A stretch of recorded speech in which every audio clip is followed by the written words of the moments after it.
Big ബോസിൽ വൻ content ദാരിദ്ര്യം എന്ന് തന്നെ പറയാം. ആദ്യ കാലങ്ങളിൽ അനീഷായിരുന്നു അവിടെ കാര്യങ്ങൾ ചെയ്തുകൊണ്ടിരുന്നത്. എന്തെങ്കിലുമൊക്കെ സ്പാർക്ക് ഉണ്ടാക്കിയിരുന്നത്. അപ്പോൾ ഈ ഉറുമ്പ് ഫുഡിന്റെ പുറകെ ഇങ്ങനെ പോണ മാതിരി, ഒരു ഉറുമ്പിന്റെ പുറകെ മറ്റു ഉറുമ്പ് പോണ മാതിരി ആൾക്കാരുകളെല്ലാം, കണ്ടസ്റ്റൻസ് എല്ലാം എന്ത് ചെയ്യും, അനീഷിന്റെ പുറകെ പോകും. ഇപ്പം അനു കണ്ടന്റ് ഉണ്ടാക്കി തുടങ്ങി. Whether it is negative or positive or മൗനം അല്ലെങ്കിൽ കരച്ചിൽ or strategy or drama or what ever, Anu അവിടെ എന്തെങ്കിലുമൊക്കെ ചെയ്തു തുടങ്ങിയപ്പോൾ എന്ത് ചെയ്തു, എഗെയിൻ അനീഷിനെ വിട്ടിട്ട് ആളുകൾ, കണ്ടസ്റ്റൻസ്, ഉറുമ്പുകൾ ഇതിന്റെ പുറകെ ഇങ്ങനെ പോയി. ലാലേട്ടൻ വന്ന് എടുത്തു കുടഞ്ഞു.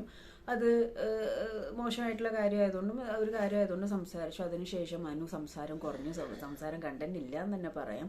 അപ്പോൾ എന്ത് ചെയ്തു, ബാക്കിയുള്ള കണ്ടസ്റ്റൻസിനും കണ്ടന്റ് ഇല്ല. അതെന്താ അങ്ങനെ? ബാക്കി അവിടെ അക്ബർ ഉണ്ട്, ഷാനവാസ് ഉണ്ട്, ആര്യനുണ്ട്, ഗിസയിലുണ്ട്, പ്രവീണുണ്ട്, ജിഷിനുണ്ട്. ലക്ഷ്മി ഇന്നലെ വാരിക്കൊരു ഒരു കണ്ടന്റ് തന്നു. അതുള്ള പണി ലക്ഷ്മിക്ക് വീക്കെൻഡിൽ വരുന്നുണ്ട്. മസ്താനി ഉണ്ട്. ഇനി ആരുടെ പേരാണ് ഞാൻ വിട്ടുപോയത്? ആദിൽ നോറയുണ്ട്. അതേപോലെ ബിന്നിയുണ്ട്.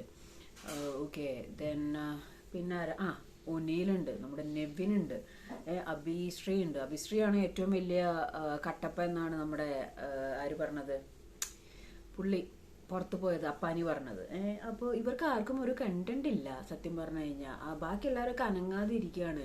അവരുടെ ആറ്റിറ്റ്യൂഡിലേക്ക് അനു എന്തെങ്കിലും പറയട്ടെ, അപ്പം അതുമ്മ കയറി പിടിക്കാം. പിന്നെ ഈ പറഞ്ഞ മാതിരി ഒറ്റാൾ പട്ടാളാണോ, ഒരാളെ എടുത്തിട്ട് അടിക്കുക എന്നുള്ള രീതിയിലാണ്. അപ്പം അനു മിണ്ടാണ്ടായ കണ്ടന്റ് ഇല്ല എന്നുള്ള രീതിയിലേക്കാണോ ഗെയിം പോയിക്കൊണ്ടിരിക്കുന്നത്. അപ്പോൾ ബാക്കിയുള്ള കണ്ടസ്റ്റൻസ് ഒക്കെ അവിടെ എന്തിനു വന്നിരിക്കുന്നതാണ്? അനീഷ് കണ്ടന്റ് ഇല്ലാത്ത ദിവസങ്ങളിൽ ഓക്കെ, അവിടെ വേറെ പ്രശ്നങ്ങൾ കാര്യങ്ങളൊന്നുമില്ല, വേറെ ആരും സംസാരിക്കുന്നൊന്നുമില്ല. ഇപ്പം അനുമോള് കണ്ടന്റ് ആയിരുന്നില്ല, അനുമോള് മിണ്ടാതിരിക്കുന്നു അല്ലെങ്കിൽ ആ രീതിയിൽ സംസാരമൊന്നുമില്ല. ആർക്കും വേറെ അവിടെ ഒരു കണ്ടന്റും ഇല്ല.